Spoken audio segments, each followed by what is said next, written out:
It's another week of Weather Wagers. I'm Brett Thackeray. And hello, everybody. I'm Dan Tomaso. And boy, I feel like every time we get together, we have so much to recap. And this year has really kind of accelerated everything. I feel like, we thought coming into this podcast season that we would have the Phillies, we would have Penn State and the Eagles, and we've had them all for a variety of reasons. Maybe not the championship runs we were hoping for, but there's no shortage of things to talk about, Brett. There's not, but we're going to plow into some of that stuff a little bit later, Dan, because I decided I just want to hit the ground running this week. And part of the reason is because of you.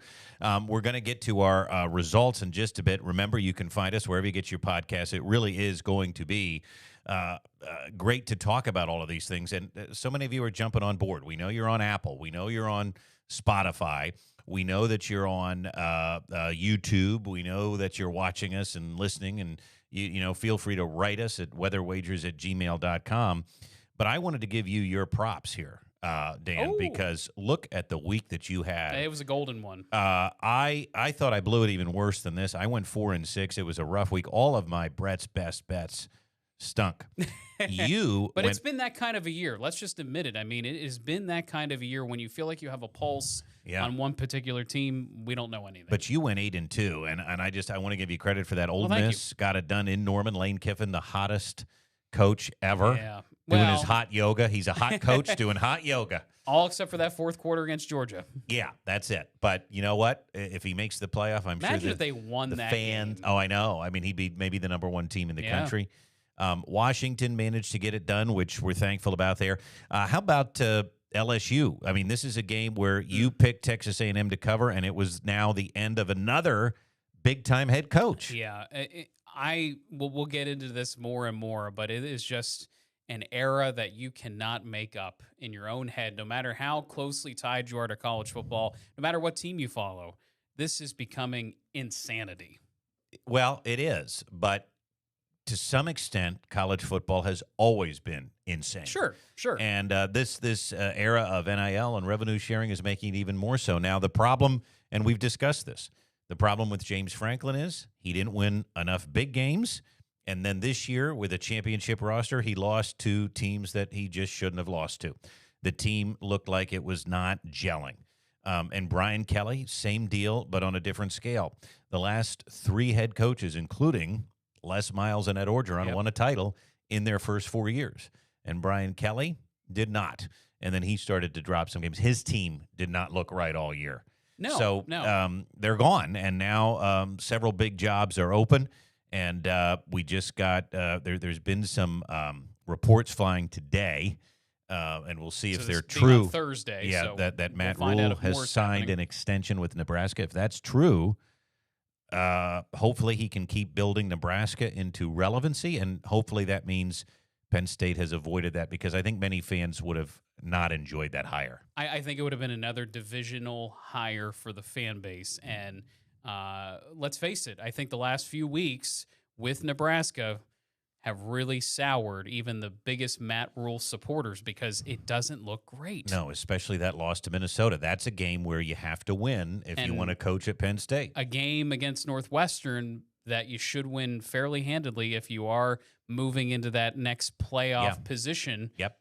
Didn't look that great. Again, we know what it's like this year to lose to Northwestern. Mm-hmm. So they're having a great year. We both got, they are. And David Braun doing some good things there. Patriots covered easily. We both picked the Broncos, and boy, did they have a good game. They flexed. The Chiefs took care of business as well. They flexed. We both were wrong on Kansas. What happened there? Can you explain that one? Now, is Kansas State coming into form? Because Kansas State, slow start.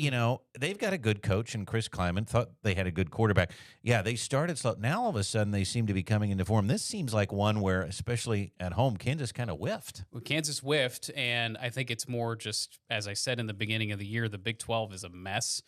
You have BYU undefeated, but the rest of the Big 12 is pretty forgettable. I mean, you have Arizona State with 3 losses, Iowa State with 3 losses. There's a big game in the Big 12 where There College is. Game Day will be. There and is. Maybe they're Utah with 3 losses. Well, do they have 3? I think they have 3 now. Because I think they're going to be battling for the Big 12 title. And yes, wins and losses in conference, but exactly. But again, Dan, that's the key thing here, because if you win your conference, you can make the playoff. Right. So let's not write Utah off. And then you've got Cincinnati, who's undefeated in Big 12 play. Their only loss was to Matt Rule. And that was a coach on the hot seat in Cincinnati. It's Scott Satterfield. Yeah. So I believe that's correct. They lost the first game to Nebraska, didn't they? So again, the Big 12 is wild. But let's not forget, because that's where game day is going this week, to Salt Lake. And that's a fun game in the Big 12. Shiner? Yeah, so right now, BYU is 5-0 in the conference, right? 8-0. Yes. Cincinnati's 5-0 in the conference. Right. Houston is 7-1 4-1, 7-1 overall. Talk about Texas a good coach. Tech as well, 4-1 in the conference. But 7-1. they lost a game that was forgettable. Yeah. too. Well, they did, but I think you're a little snobbish with your take on the Big 12 there. There's a lot of fun, good teams. And just to clarify, TCU and Oklahoma both have 2 losses. Arizona State has 3 losses. So you were right about there. But I mean, obviously, there's a lot of football to play, but the teams we thought were going to be at the top of that conference obviously aren't, and that's sort of par for the course this year across the board. Across the board, football, lots of parity. Power 5, and Colorado got embarrassed last week. Somebody we haven't talked about at all this year is Coach Prime, and he's had some health issues, and certainly wish him the best. Doesn't have the same team anymore. Is it maybe coming to an end there for him? Yeah, because of his health. Because of his health, because of not having his big kids, the big names, the Travis Hunters, Shador, and all that. He could make some hay in the transfer portal. I think he tried this past season, but it has not come together. And I think that's a tough place to win consistently. I agree, even with somebody like him. So let's get back. My best bets, I went 0 for. This was embarrassing. South Florida had that game dominated, and then Memphis came back. Tell you, there's another name. Yep. The coach of Memphis, Ryan Silverfield. Yep. He's going to get a big job, you would think. Bobby Petrino ran off the road. And they looked good for a bit. And no, they did. And then, again, just sputtered. And we talked about this. I said last week, Iowa being favored by 8.5 was a stinky line to me. Somebody knew something. Not because I didn't trust Vegas, but because I thought, you know what? It's almost too easy to pick Minnesota plus 8.5. And I fell into the trap, and Minnesota got destroyed, which makes what they did to Nebraska even more stunning. Right, so that's where this problem comes in, and this is where, if you're a Penn State fan, you don't want to be in the middle of the heap of the Big Ten play. You got to find a way out of this. You got to get the coaching hire right, because it's an ugly place to be right now. And maybe you're smart for doing this, but I got to say you're a little bit of chicken. I won't say the word, but you can fill in the blank. Yeah, because I'm tired of your money line picks. You gotta start committing to the spread. That's the whole point of this. Because your Indiana money line last week was certainly a bit of a chicken play. However, they did destroy UCLA. I did not expect that. The sheen is off. But when you play Kirk Cignetti, I guess that's what you can expect. And what is Kirk doing? He's doing what James Franklin did, essentially, and you talk up every team before you play them, and you talk them up strongly. This week, he's doing it about Maryland. So he is trying to keep his team focused, which in this era, I think is harder and harder to do, because you have these players making millions of dollars, you have distractions out the yin-yang, and you got to, week to week, bring the kids back in. Well, I need to start picking it up, because now I'm falling behind with your great week, our season record, steak dinner on the line. I'm down to 42-50, and you're at 48-44. You're back above 500. We got a long way to go. No, we do. Especially because this week is very mediocre in the matchup. So this could be a week you make up some ground. I know, but I see a lot of money line picks on your card. Well, and I have to tell you, I'm going to start crying foul. I'm going to start crying foul. I am considering the spreads, because I think some of these spreads are a bit ridiculous given the era that we're in, and that's what I'm trying to say. I have to allow it because you can bet the money line on your phone. You can walk into a casino and do that. So by the way, a lot of people will tell you, and I think Brad Powers told us this when we had him on the last time we did this podcast about 2 years ago, that a lot of betting is in game right now. A lot of the high level people that do this for a profession do it in game and not ahead of the game because of these lines that stink. Right. And, there was the whole NBA scandal that came out in the last week since we did our recording, and a lot of people have said, betting is going to ruin everything, and now we're paying the consequences for this. Well, I hear that, and I do think it's very dangerous to, it can all happen right here. Yep. But having said that, too, it's like with anything else. If you can be responsible with something and it's legal, right. do I it. mean, it's anything. Just like with drinking alcohol, for example. But I also think that perhaps by legalizing this, some of these illegal things that are happening are easier to catch. Yeah, well, and that's what's happening. Things are being caught, and that's what you want to have happen. You got to get the bad actors out. Yeah, exactly. All right, well, we want to get into our games of the week. It's time. Games of the week. Now, we tried to find some active weather this week with some of our games, but I got to be honest, it looks rather quiet. We'll talk a little bit about the weather, but here's some big ones.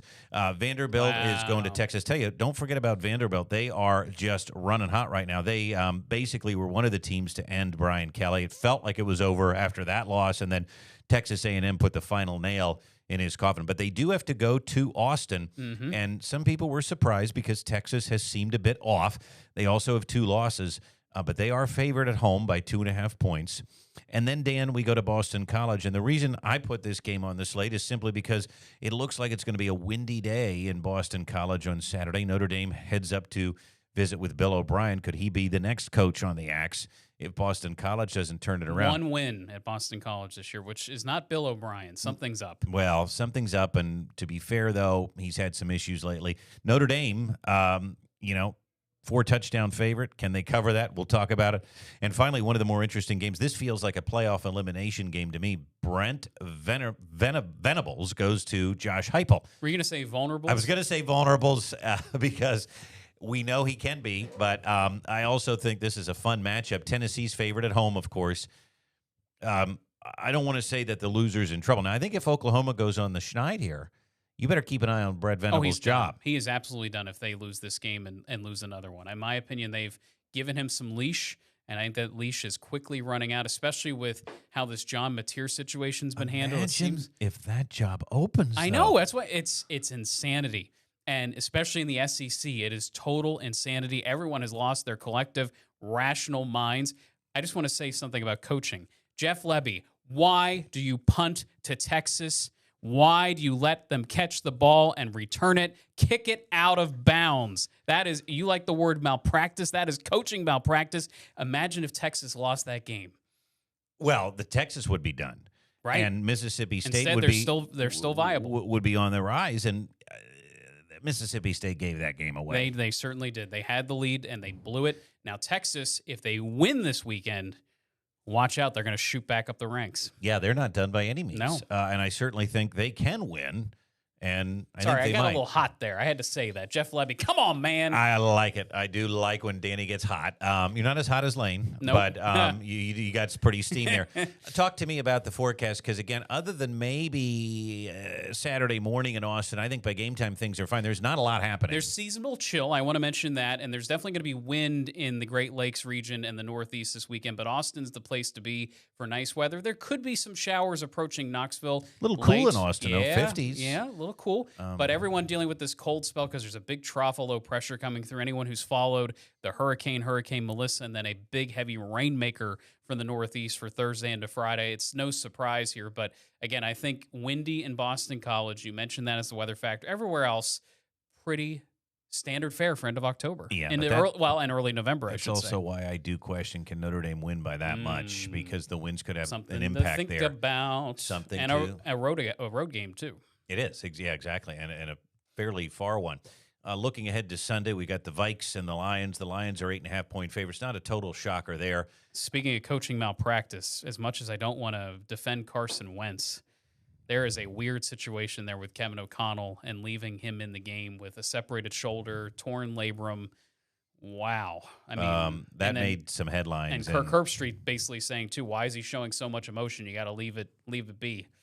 Exactly. The guy was playing pretty hurt. Yeah, he was. And then I think that's why. So, that's a storyline to follow. Mm-hmm. I believe he's done for the season too, by the way. Yeah, I mean, you gotta surgically repair that now. I mean, that is a wild situation. There's really nobody else you could stick in the game. Well, I mean, yeah, it's wild, but again, we don't always know what goes on, and that's the thing. But this is a bad look. I mean, very bad. No matter what's happening, it can be a bad look. A game that is probably a little more interesting is the Colts at the Steelers. Now, the Colts are really a good football team, but they're only favored by 3. This does surprise me because if anyone watched the Steelers game against this past week, the Steelers looked really good in the first half, and then they fell apart. They looked like the Steelers in the second half. I mean, no offense at all. Yeah, that's rough. Now, the Chiefs and the Bills, I like this game because the Chiefs are road favorites, and they have to go to Buffalo. CBS, the big CBS national game. This is the big game of the year, it seems like now. It's the new Colts and Patriots matchup. I don't think a lot of these games are expecting weather, too, but look at that nice little cluster there. Of course, Detroit's in the Dome, but you've got the Steelers and Buffalo. Maybe a shower in Pittsburgh?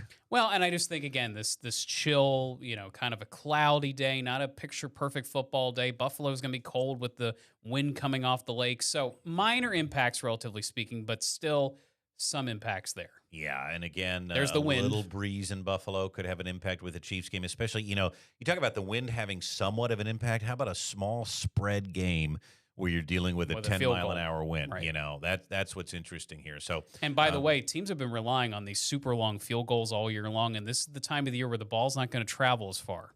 We are similar on a lot of these picks. I am going to go with Texas, and the reason is I think they're at home. At some point, Vanderbilt's magic has to run out. Well, right? And I thought it was this past weekend because I'm going to be critical. I've been very optimistic about Diego Pavia. He did not have a good game this past weekend. They kind of won despite him. Yeah. And if you do not have a vertical passing game against Sark, you have no chance. I think it's going to be an interesting one. I certainly think Vanderbilt could win. They could. But we're making a pick, and I think Texas can at least win by a field goal there. Both of us, knowing what the weather is going to be in Boston College, I found this one interesting. Now, I yelled at you about going money line here, but I'm going to do the same thing because I think Notre Dame can win. And by the way, big spread. I think Notre Dame can win by 28 points. The line's 28.5. I know. That's okay. Then the half point got you a couple times last week, and that's what I tried to avoid here. And the same thing I did with Oklahoma, Tennessee, because again, that 3-point spread. I don't like either one of these teams, to be honest with you. I think they're both trending downward, and one of these teams losing could upset the apple cart. Well, I actually think Tennessee's okay. I think they're trending up. I think Oklahoma is certainly trending down. I think Tennessee covers at home, and I think Josh Heupel. Do you give him a call for one of these coaching searches? He's not mentioned very much, which usually means he's not a hot candidate because it seems like all these writers and online pundits get the same information from whatever's being dropped by agents, and his name's not mentioned. It's not, but should it be is all I'm saying. I mean, LSU, Florida State, maybe that's a good fit for Florida State. I think so, yeah, and I think Florida State could end up in the Big Ten or SEC in a few years. We'll see what happens. Now, we picked the NFL games. Let's get to it. We both like the Lions to cover 8.5, especially with the Vikings in turmoil. But is that too easy? I guess we'll find out. I mean, the Lions need to stack some more wins because they got the Eagles coming up, and the Eagles also the Packers coming up. So this is a little interesting stretch. Yeah, the Eagles on a bye this week. Colts traveling to the Steelers. We both like the Colts to cover here. Yeah, I really do. The Colts seem to be the hottest team in the NFL, and good on Shane Steichen. I mean, yeah, well, he's a good offensive mind, and that makes a difference. It seems like he's cooking similar to Nick Sirianni, and that he is a person and a team to watch. 100%. And then how about the Chiefs and the Bills? Here we differ. Wow. And we haven't differed much, but I'm going to say the Bills can win this one at home. The Chiefs are one of those, they're good, but they look off at times. And just given the fact that the Bills want this, and I think they're a pretty good team. I know they've also had their moments. I think they win at home. Interesting. See, I think the Bills have something a little bit off this season, even more so than the Chiefs. And the Chiefs the last 2 or 3 weeks, Patrick Mahomes is cooking a bit. He is making plays with his legs. He's making plays down the field, directing down the field again. And I think he's captured a little bit more of that Patrick Mahomes magic. So we'll see. Well, let's bring in Mr. Shiner because I like to bring him in when there's a tie. He pushes the buttons for us, and sometimes he pushes our buttons. A little bit. We'll try not to hurt you too bad. His buttons get pushed occasionally. Yep. Who do you like in the Bills-Chiefs game? Because this is probably, especially with a weaker college slate, this is going to be a big weekend game here. Yeah, for sure. I'm thinking like Dan. The Chiefs, they got all their injured players back. They have their full wide receiver core back now.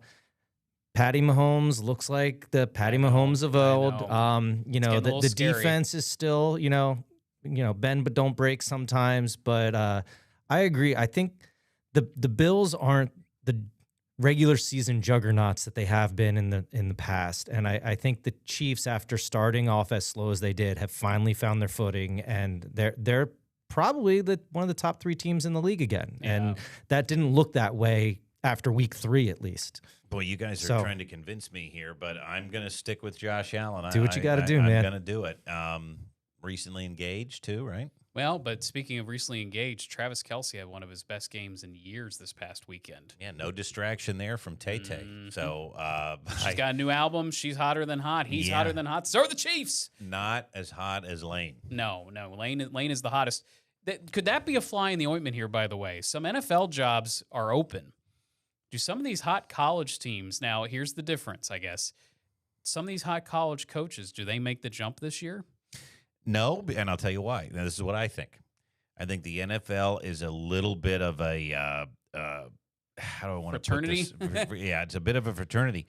And if old boys club. It's it's an old boys club. Now you can do it, but I think too many college coaches have failed, and I also think that if you're a college football coach, where are the salaries higher? Well, that's and what's then so if you get fired in 3 years, you're still making $50 million. Correct. Sorry, I'll stick in college. Now, college is more work, so to speak, for many reasons. The recruiting, the budgetary actions. But if these universities start to bring in GMs and help the head coach with that, I think it's very attractive to be in college. So here's my thought to you, and you both can answer this if you want.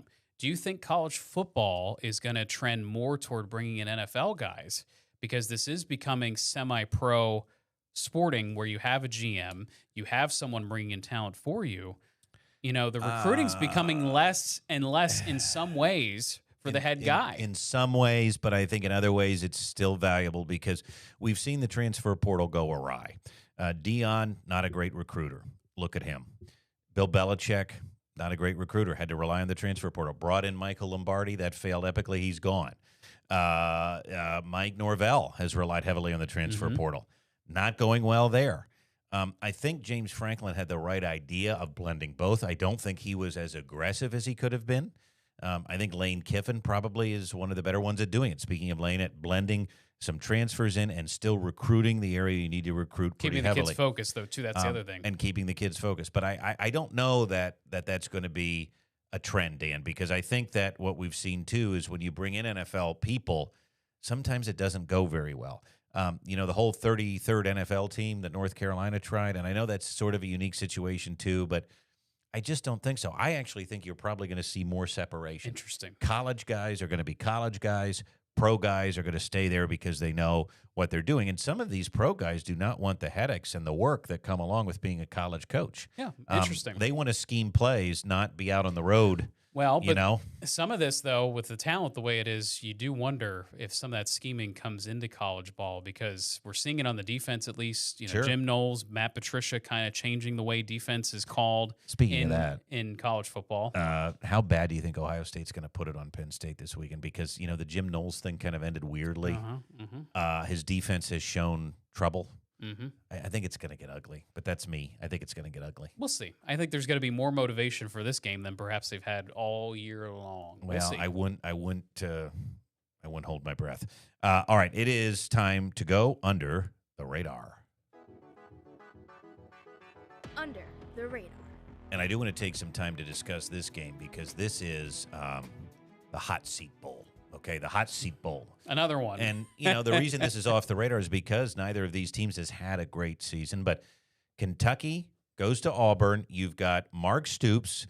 Kentucky fans are starting to feel about him the way that Penn State fans felt about James Franklin. The welcome has worn out.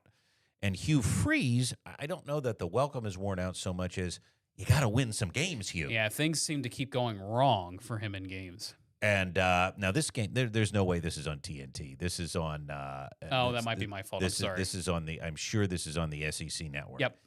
But Auburn is favored on the Plains by 10.5. 10.5. Big spread. That is a big spread. Teams that have trouble finishing. And Hugh has not really won very big. I can't. I just look at that and think, what's going on? What's going on here? Kentucky's been pretty hapless. Yeah. Well, yes. But in many ways, so is Auburn. Every time I look over at Kentucky the Hugh, worst team in the SEC right now? I think Arkansas is close because their defense is pretty rough. Let me just ask you another They're question. one of the two. I mean, They're one of the two.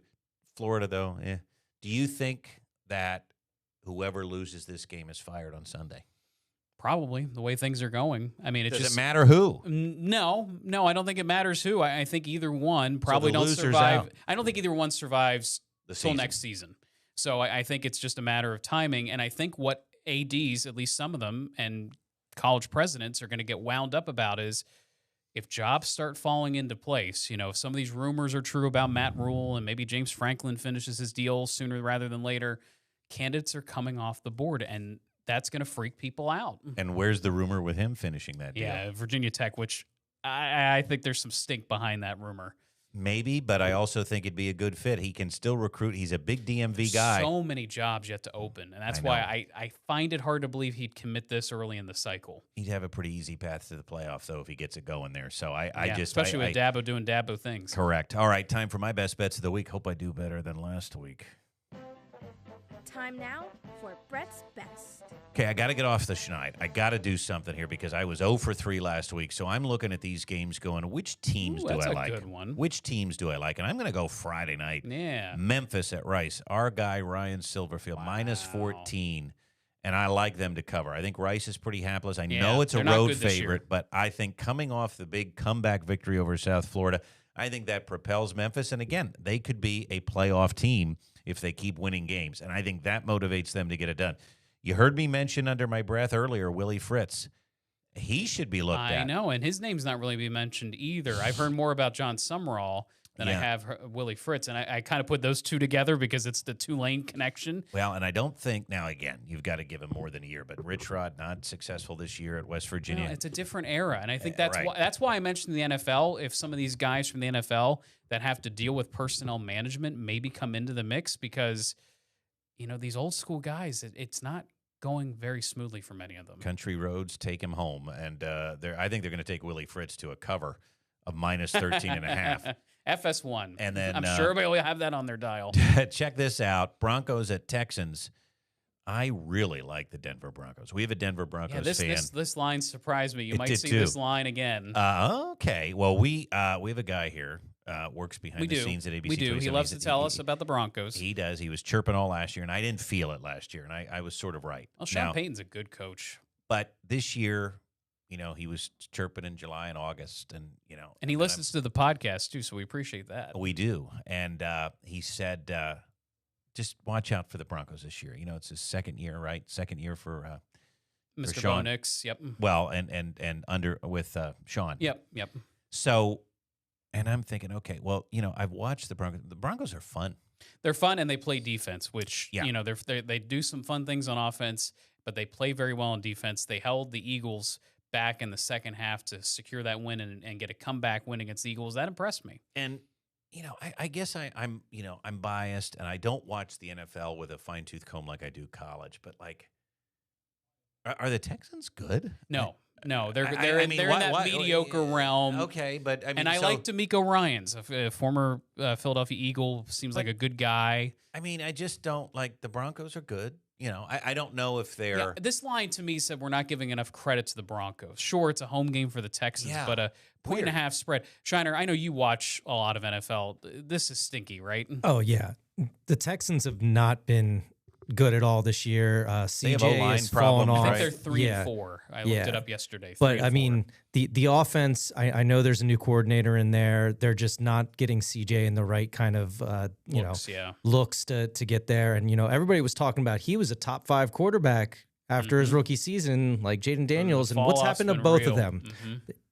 Sophomore slumps are a real thing, and now he's going into his junior and senior year slump. So, he is. yeah, this is and- real stinky. I bet the It's a Broncos shame he blow was them a out by Buckeye. double digits. Just a shame he was Whoa. a Buckeye. Yeah, book it. Broncos by Wow. double digits. Well, I mean, listen, there's a reason. believe it's it. on, there's a reason it's on my board, and let's get to And Dan. no Eagles this week, so why not watch it on Fox at 1 if we get it? Why not? All right, let's get to the Doppler dandies. It's Doppler Dandies. Do we have an overlapper? We do have an overlapper. It is that Texans game. So 2 other college games that do not overlap. Game no one's talking about. Miami at SMU, a 12.5 point spread. do we trust Mario Cristobal? I think is the ultimate question. I don't, because he drops games like this every year. Yeah, but do We you will trust see. SMU this year? No, That's no. another question. And that But they- name, Rhett Lashley, has not been mentioned a whole lot because they haven't been as sharp this year. Yeah, other than the Arkansas job, which is his home, and he may go back there.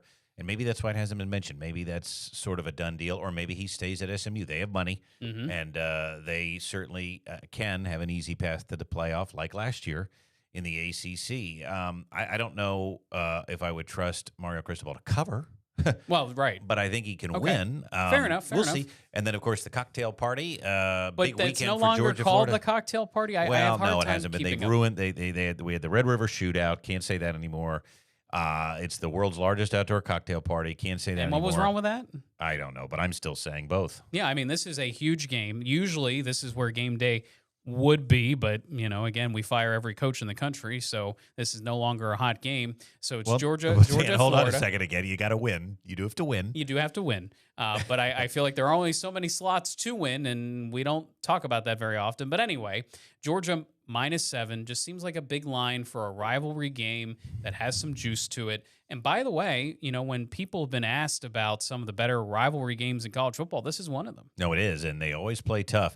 I mean, Florida's done it years that they've been down Yes. to Georgia. So that's why I'm watch out, my friends. And you've got now again. We don't discuss my best bets and your Doppler days. We don't discuss those before we hit air because we like to be surprised. And it's funny that we have the slate. We look at the slate. It's rare we overlap, but this game stuck out to both of us, didn't it? Because of the line and the over/under. I Yeah. actually thought when I saw this, I'm like, Right. well, I don't like the spread, but I figured you wouldn't like the over/under, and I figured you might go the over on Well, this. the 'Cause over-under- 39 and a half is pretty low. I was going to say, if you're listening, it's 39.5. I did look at that. So let's get into our final picks, and we'll show you what we did.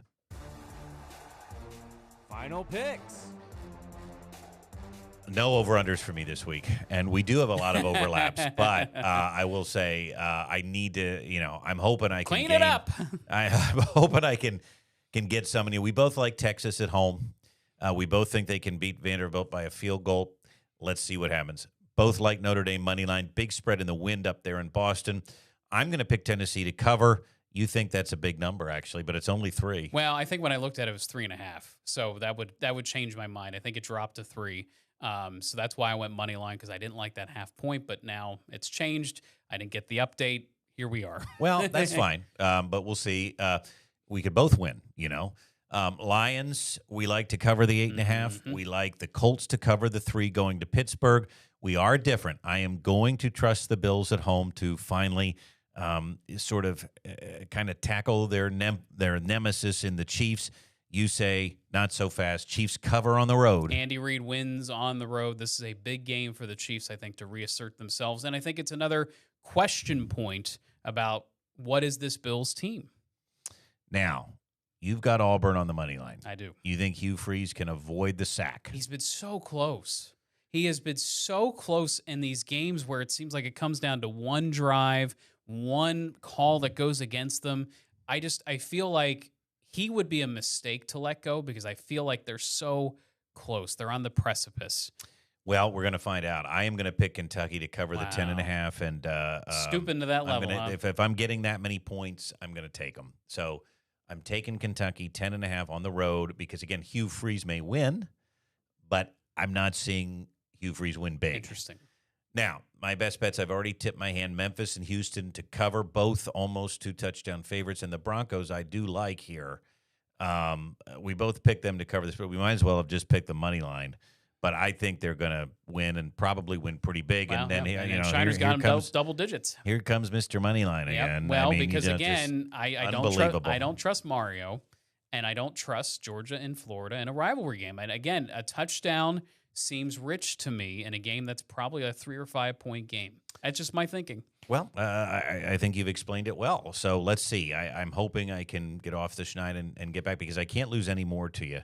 Not if I want to hang on through the end of the season. And who's to say, too, some of these teams, when you get rid of their coaches, seem to come back the next week pretty hot. They do. No, they do. And they play for the new guy. If there is some type of culture problem or whatever. We saw it with UCLA. You're right. We saw it, with others. So let's see what happens. Let's talk a little bit about baseball because I do want to get into there was some big Phillies news this week. There was a hubbub with Bryce Harper. Dave Dombrowski at his end of the year media scrum said that he didn't think Bryce played at an elite level. Doesn't know whether he can get back to playing at an elite level, but that he's hoping that he can. Well, this upset Bryce. Bryce then talked to a friend of this podcast, Matt Gelb of The Athletic, and he said, "What's going on here? I give my all to this city. Now there's trade talks, and I feel like I can still be a lead, and it rubbed him the wrong way." Let me explain something here. This is what I thought the Phillies could avoid. Okay, I really like our ownership right now, and I like our management. I don't think Dave Dombrowski has lived up to his billing so far. I think he's been a little underwhelming, and I don't know if this was a flub on his part. I don't know if he did it intentionally to motivate his star player. I also don't know if you want to attack the face of your franchise like that. It upset him, and now we have this pall hanging over the offseason with Bryce, and I just hate it. And so my question to you is, instead of the nonsense, because this is what, the Phillies seem to be a well-run organization. This is something the Mets would do. Can we just focus on winning, please, and making the right deals, and not a squabble between a pretty decent GM in other spots and our star player, the face of our event? Can we focus on building a team that can win the World Series, please? Well, I think that is part of the focus, and I think this is a challenge to Bryce because since 2022, when he had that phenomenal run that we thought, okay, he did it that year. He had his big moments in the playoffs, bedlam at the bank. Since that point, he has not been that loud during the games that really count. Sure, he's had some doubles. He's had a couple of moments here and there, but it seems like the moment is getting to him, or he's putting too much pressure on himself, or he's blaming an injury, which, again, he might have been injured for most of last year. We don't fully know the scope of that.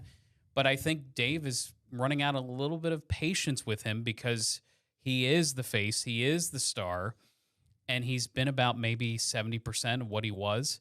And that's going to come with aging, obviously. But the fact of the matter is, I believe he has 6 years left. We're over halfway through the contract. I believe he has 6 years left. Maybe it's 5. There's a lot of time left on this contract. And if you want to win a World Series, you need Bryce to be Bryce.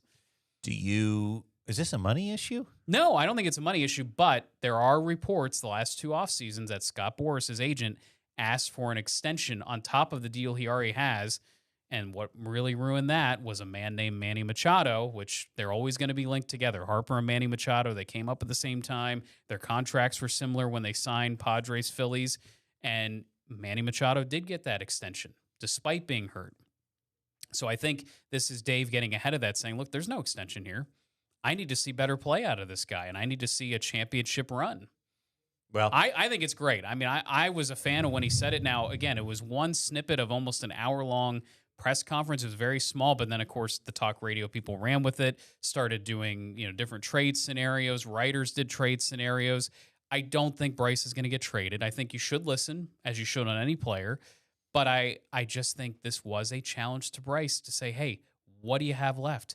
We are a better team with you at 100%. Let's see what happens the rest of the offseason.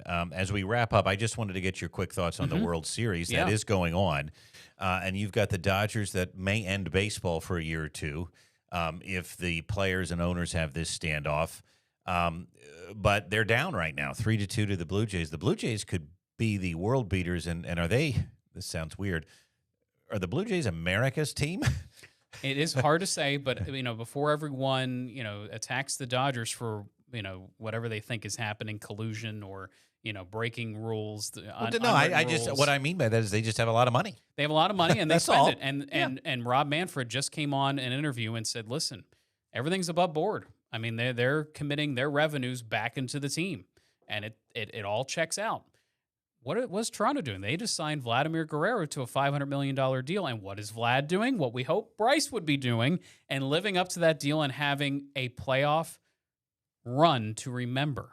So again, Toronto signed their big guy. Bo Bichette had a big hit last night. He's going to be a free agent. Who's to say if they win the World Series, and if they don't win the World Series, maybe they commit another big contract to him. Again, these teams are spending money. I'm not saying the Phillies didn't. The Phillies spent a lot of money. And they apparently are willing to spend more this offseason. Correct. So, again, baseball is going to continue to evolve. I really hope we avoid any sort of lockout because the players are never, ever going to commit to a cap. It's a free market. The players want the free market. The owners do not. Who wins the series? Well, right now, it seems like as we go back to Toronto now for the next 2 games, Toronto just has to win one at home. It seems like the favor is in Toronto's hands, which, again, is good for baseball. Yeah, I think it's really good for baseball. Shiner? Put you on the spot. But Kevin Gossman is the next game for the being Toronto. up 3-2 right now is huge, obviously. I still am upset about Mr. Carter from, 1993.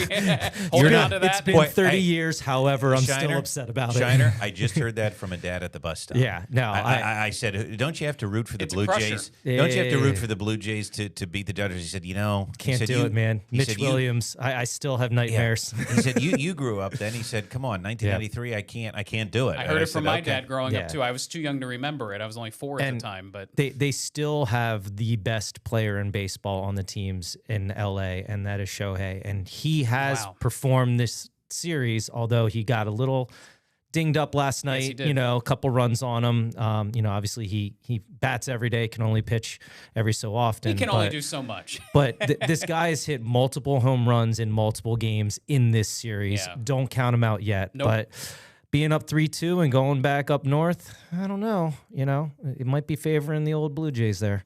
Well, we are going to see. It's going to be hopefully a fun one. I'm kind of rooting for the Blue Jays, but I hear you.